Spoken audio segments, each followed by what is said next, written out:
Yeah, this is definite integral, but first let me explain you the concept of the Riemann sum. For example, in this, if you see in this figure, you have a curve, and then you have an interval, closed interval from A to B. Okay. If you divide this interval, there is a closed interval, this A to B. If you divide this AB interval into n small subintervals like this x1, let this a1 is x0, then x1, then x2, x3 and so on, xn minus 1 and this is xn, मतलब उसे n small सब interval में divide कर दिया। ठीक, उसके बाद हमने क्या किया, हर एक सब इंटरवल में एक पॉइंट ले लिया, रैंडमली आर्बिट्ररी एक पॉइंट ले लिया हर इंटरवल में। इस इंटरवल में जैसा x1 उसको हमने स्टेरिक कह दिया, इसी तरह x2 steric and so on. फिर उस इंटरवल में फंक्शन की वैल्यू, ये हमारा फंक्शन है, ये जो कर्व है दैट इज़ द फंक्शन। तो फंक्शन की वैल्यू ये जो हाइट है, that height is day in fact ये हमारा एफ ऑफ x1 होगा, दैट हाइट इज़ इनफैक्ट, ये वाली जो हाइट है ये हमारा एफ ऑफ x2 होगा। तो ये हाइट है। अब ये जो स्मॉल रेक्टेंगल बना है, ये रेक्टेंगल कैसे बना है कि हमने देखो ना ए बी को हमने छोटे छोटे हिस्सों में डिवाइड किया, पहले हर एक के अंदर एक पॉइंट लिया, उसको हमने कर्व तक ज्वाइन किया और जहाँ पे ये कर्व को मीट किया वहाँ पे हमने ये रेक्टेंगल सा बना दिया। ठीक, अब अगर इन रेक्टेंगल्स का मुझे एरिया निकालना हो, I know that how to find the area of a rectangle, length into width. यहाँ पे ये जो लेंथ, ये जो हाइट है वो हमारा वही एफ ऑफ x1 स्टेरिक ये होगा, और विड्थ क्या, विड्थ ये जो लेंथ है और ये इक्वल लेंथ, इसको हमने डेल्टा एक्स कह दिया। ये मतलब हर ये जो स्मॉल लेंथ है दैट इज़ डेल्टा एक्स। तो अगर मैं इसको डेल्टा एक्स से मल्टीप्लाई करूँ, ये इस रेक्टेंगल्स का एरिया देगा, एक रेक्टेंगल का, और सारे रेक्टेंगल्स के एरिया को अगर मैं ऐड करूँ, ठीक, तो ये जो एरिया होगा ये अप्रोक्सीमेटली इस शेडेड एरिया के इक्वल होगा जो इस कर्व के नीचे नीचे है। अप्रोक्सीमेटली, एग्जैक्टली इक्वल नहीं है, क्योंकि यहाँ पे आप देखो यहाँ पे गैप हैं, ये जो वाइट कॉर्नर्स हैं, कुछ कॉर्नर्स बाहर निकले हुए हैं, लेकिन अप्रोक्सीमेटली इक्वल है।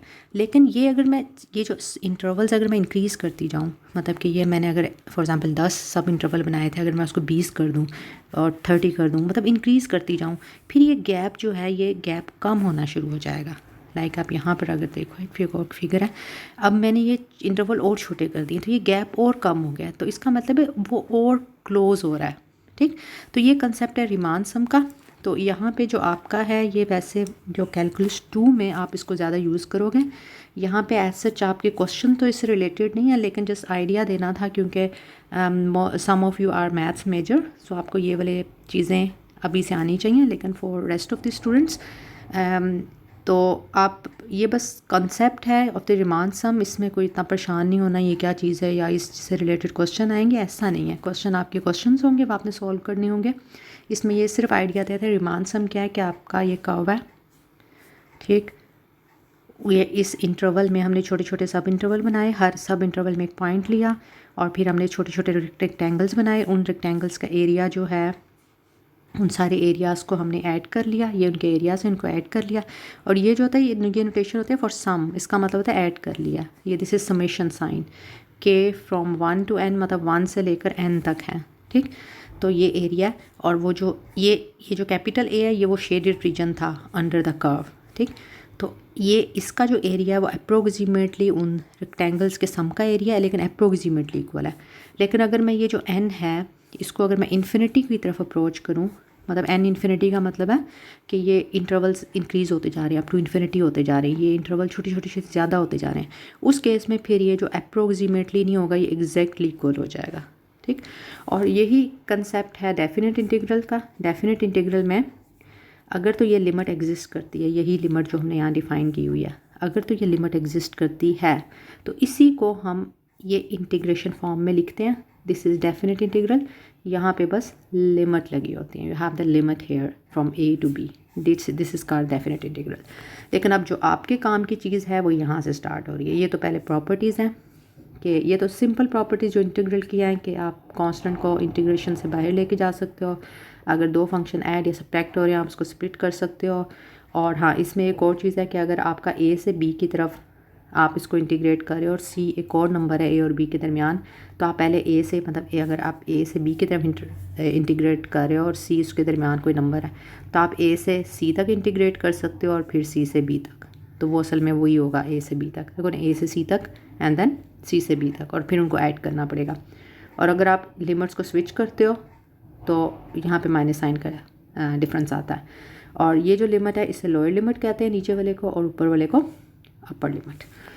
तो ठीक है, तो रिमान सबसे सम से परेशान नहीं होना। तो अभी आपके जो काम की चीज़ है वो यहाँ से स्टार्ट हो रही है, जो आपने क्वेश्चन में यूज़ करना है ये है, that is fundamental theorem of calculus, जिसमें ये जो डेफिनेट इंटीग्रल है दिस वन, सिंपल जो इंटीग्रेशन होती थी इसके ऊपर ए बी नहीं होता था, लिमिट नहीं होता था, उसका जो भी आंसर होता था वो हम लिख देते थे और साथ प्लस सी लिखते थे। But in definite integral here you will have some limit like 0 to 2।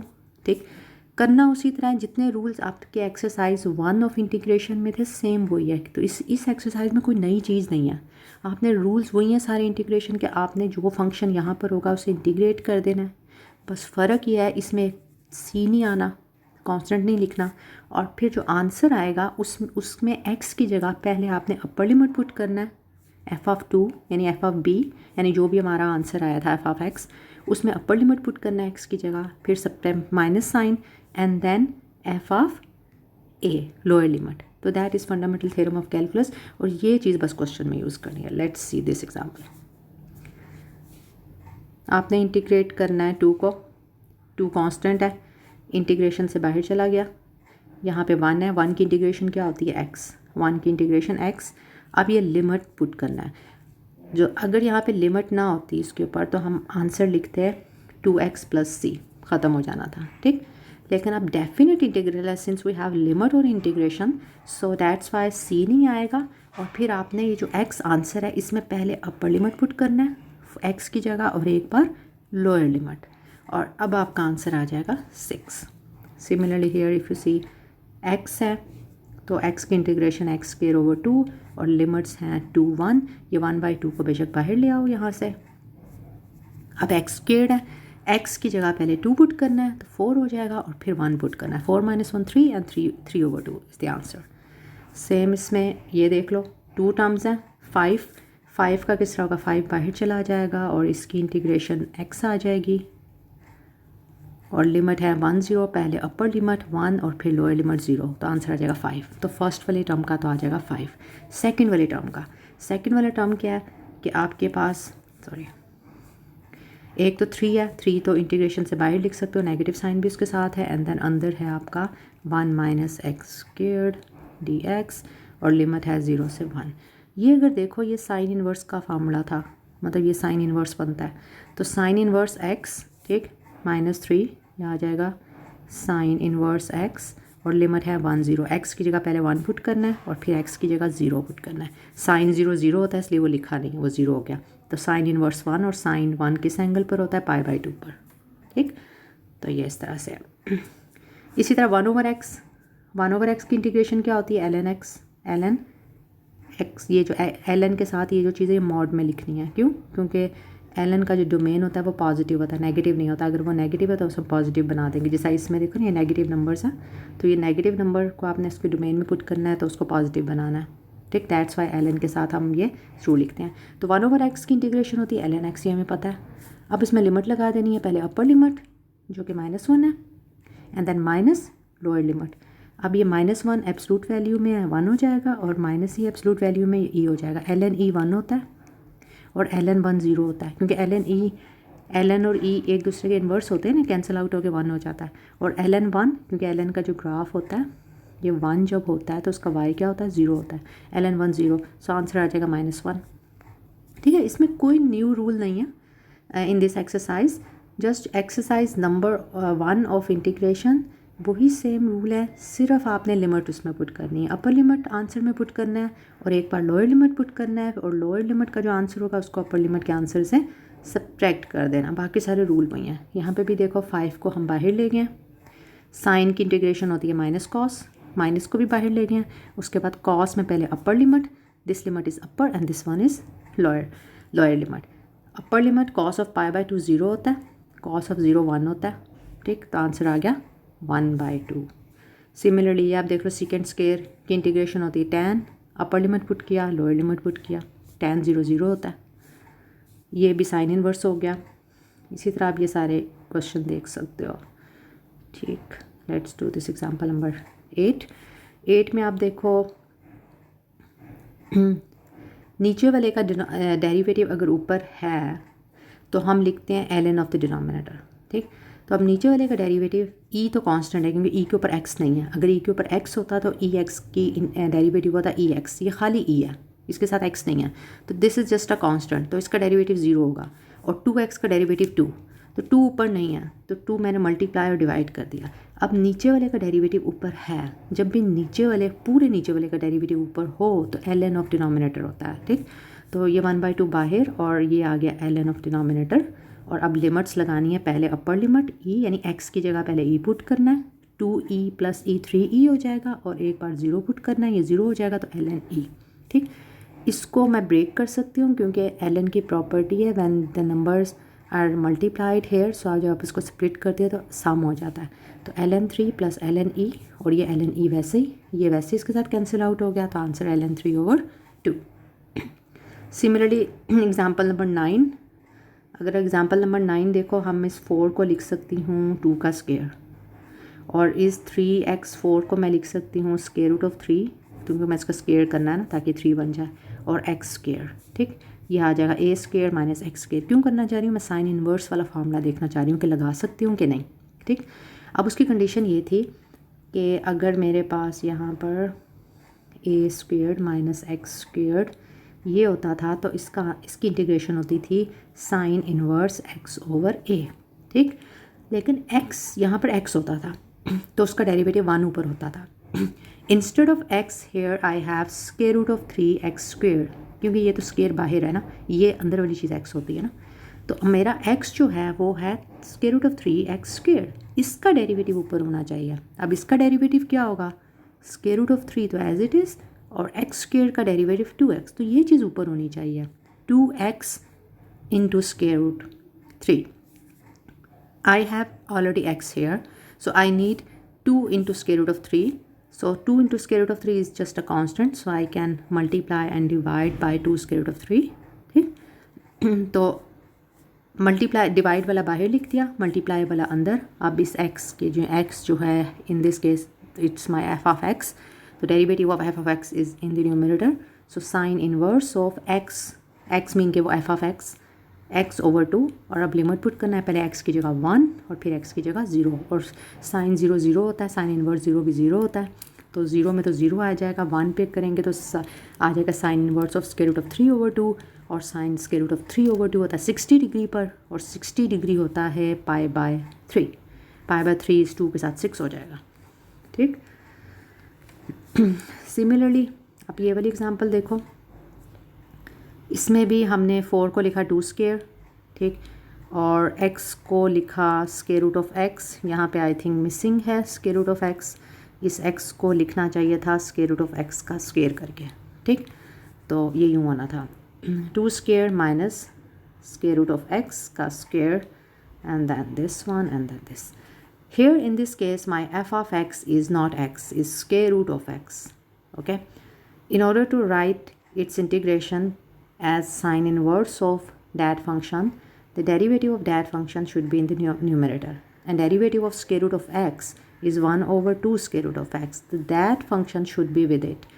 1 over square root of x is already with it, I need only 2, so I multiply it and divide it by 2, and now the derivative is here, so sine inverse of that, यहाँ पे सही लिखा हुआ है square root of x, यहाँ पे बस मतलब गलत तो नहीं है, बस उसको यूँ लिखते हैं तो आपको ज़्यादा समझ आएगी, ठीक। स्क्वायर रूट ऑफ x/2, उसमें आप पुट किया, पहले आपने x की जगह 2 पुट करना है, फिर माइनस करना है, फिर एक x की जगह 1 पुट करना है, ये आप कैलकुलेटर से भी निकाल सकते हो। और ये वैसे भी आपने 101 में पढ़ा, ये कुछ स्टैंडर्ड एंगल्स हैं उनके आपको आने चाहिए, एक होता है 30 डिग्री, एक होता है 45 डिग्री, और एक होता है 60 डिग्री।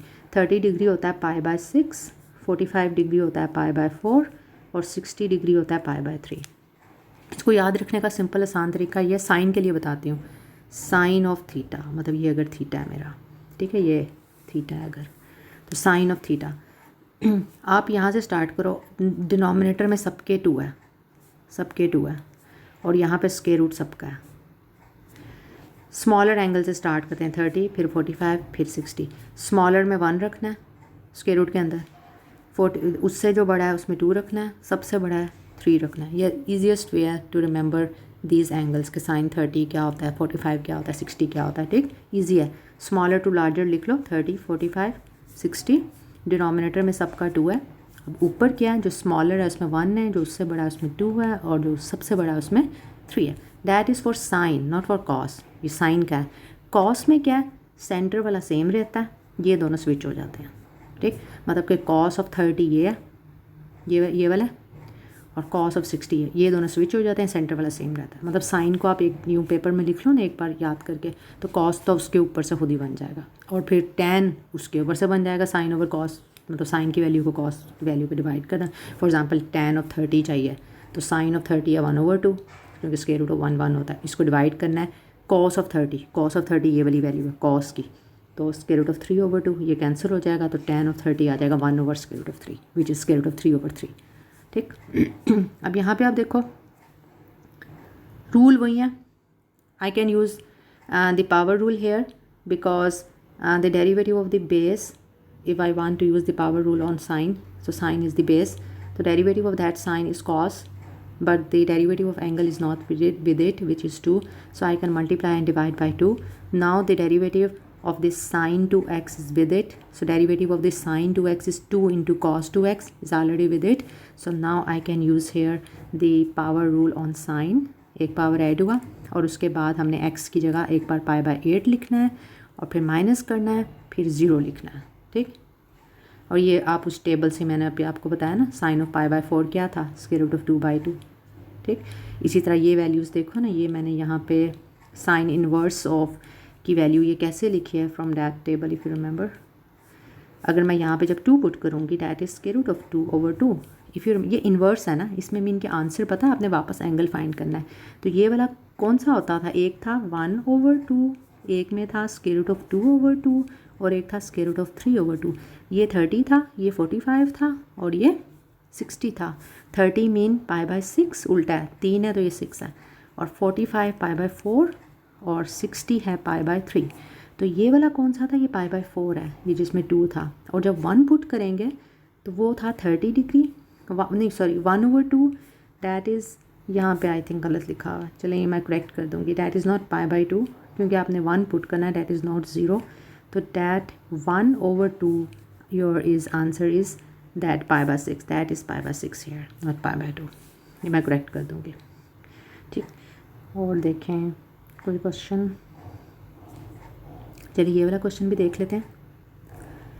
इसमें भी आप देखो x की इंटीग्रेशन अलग लेनी है, इसकी अलग लेनी है। Sine square is a reciprocal of sine is a reciprocal of cosecant, so sine square can be written as cosecant square. x की integration x square over 2, cosecant square की इंटीग्रेशन माइनस cot। आगे बस limit put किया, यहाँ पे x की जगह π/2 और x की जगह π/6, और यहाँ पे cot की जगह π/2 और फिर cot की जगह π/6। cot ऑफ π/2 जो होता है, cos ऑफ π/2 0 होता है। ठीक, तो cot होता है cos ओवर साइन, तो ये भी π/2 में 0 होता है। And cot of π/6 is square root of 3। ये कैसे आया, कैलकुलेटर से भी कर सकते हो, या वैसे जो मैंने भी बताया था, π/6 होता है 30 डिग्री। साइन ऑफ 30 डिग्री क्या था, सबसे स्मॉलर वन था, ये वाला था, ये साइन ऑफ 30 है। ठीक, तो cos ऑफ 30 फिर क्या होगा, cos ऑफ 30 तो वो फिर उल्टा होता है ना, 30 और 60 की जगह चेंज होती है, वो सबसे बड़े वाला है, तो ये cos ऑफ 30 है। That is sine of 30 and that is cos of 30। हमें क्या चाहिए, cot ऑफ 30। तो cot में cos ओवर साइन करते हैं, ये cos है और ये साइन है, 2 के साथ कट गया तो स्क्वायर रूट ऑफ 3, तो इसीलिए that's why here I have square root of 3। आगे बस कैलकुलेशंस हैं। ये भी नेक्स्ट एग्जांपल आप खुद देख लेना, इसमें पावर रूल लगाया हुआ है। ठीक, अब एक ये इस तरह की एग्जांपल कर लेते हैं, here where your function is given in the pieces and you have to evaluate this integral. Function देखो यहाँ पे नहीं given, you have to choose the function yourself according to the condition. Here the condition is that if x is less than 1, so your function is 2x, and if x is greater than 1, your function is 2. Okay, and in question number 1, you have to evaluate this function from 0 to 1.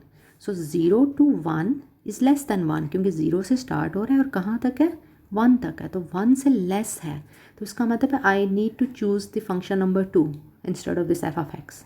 तो f of x, sorry, less than 1, this is greater than 1. I need to choose the function number 1 which is for less than 1. So instead of f of x I will choose 2x.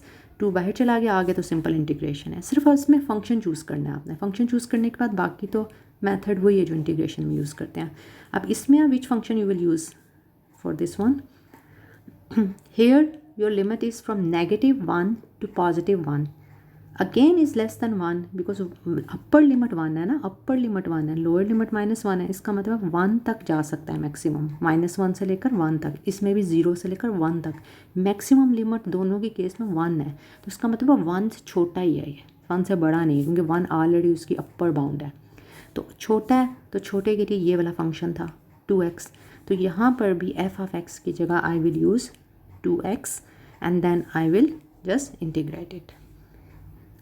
ये वाला आप देख लो 1 से लेकर 10 तक. आप इसमें 1 lower limit है, यानी स्टार्ट वो 1 से हो रहा है और 10 तक जा रहा है. तो ऑफ कोर्स 1 से बड़ा है, क्योंकि 1 से लेकर 10 तक है. तो 1 से बड़ा है तो ये वाला फंक्शन अब यूज़ होगा. ठीक, 2. तो f of x की जगह now you will use 2 here और उसको इंटीग्रेट करोगे. अच्छा, अब इसमें आप क्या करोगे, यहाँ पर 1/2 से 5 तक है. Which function you will use here. अब इसमें थोड़ा आप कंफ्यूज हो जाओगे, क्योंकि आप देखोगे 1/2 1 से छोटा है, आपको लगेगा ये 1 से छोटा है. लेकिन 5 तो 1 से बड़ा है. इसका मतलब 1 से छोटी वैल्यूज़ भी इसमें आ रही हैं और 1 से बड़ी, क्योंकि 1 फॉर एग्जांपल इधर कहीं है, तो 1 से छोटी वैल्यू भी इधर आ रही हैं और 1 से बड़ी वैल्यू भी कुछ इधर आ रही हैं. तो और हमारा जो फंक्शन था वो कुछ 1 से छोटी के लिए था और कुछ 1 से बड़ी के लिए था. तो अब हम कैसे यूज़ करें, हम ये तो नहीं अपनी मर्ज़ी से सिर्फ एक फंक्शन यूज़ करें और दूसरे को यूज़ ही ना करें इसमें. तो इस केस में जहाँ पे आपका पूरे का पूरा फंक्शन जो है वो, जैसा इसमें तो पूरे का पूरा था ना कि 0 से 1 से छोटा, पूरे का पूरा 1 से छोटा था, तो हमने ये चूज़ किया. सेकंड वाले में 1 से छोटा था, थर्ड वाले में 1 से बड़ा था, तो ये चूज़ किया. लेकिन अब लास्ट वाले में कुछ में 1 से लेस है और कुछ में 1 से ग्रेटर है. जब भी इस तरह का केस हो ना, कुछ में लेस आ रहा हो कुछ में ग्रेटर आ रहा हो, तो you need to break that integral. You need to break that integral into that number 1 पे आपने ब्रेक करना है. ब्रेक आपने कैसे करना है बताती हूँ. ये इंटीग्रेशन की प्रॉपर्टी थी, आपने 1/2 से स्टार्ट करना है, ब्रेक कहाँ तक करना है, 1 तक. आपने 1 तक जाना है, फिर f of x D arc x, फिर स्टार्ट इसी नंबर से करना है जिसमें आप ब्रेक कर रहे हो 1 से, और कहाँ ख़त्म करना है, जो यहाँ पे ये खुद ख़त्म हो रहा था. ठीक, स्टार्टिंग देखो, इसका जो स्टार्टिंग और जो लास्ट है वो यही है. जो इस क्वेश्चन के दरमियान में जो नंबर हमने लिखा है वो नंबर है जिसमें ब्रेक कर रहे हैं, और ये नंबर वही होता है जो यहाँ पर होता है.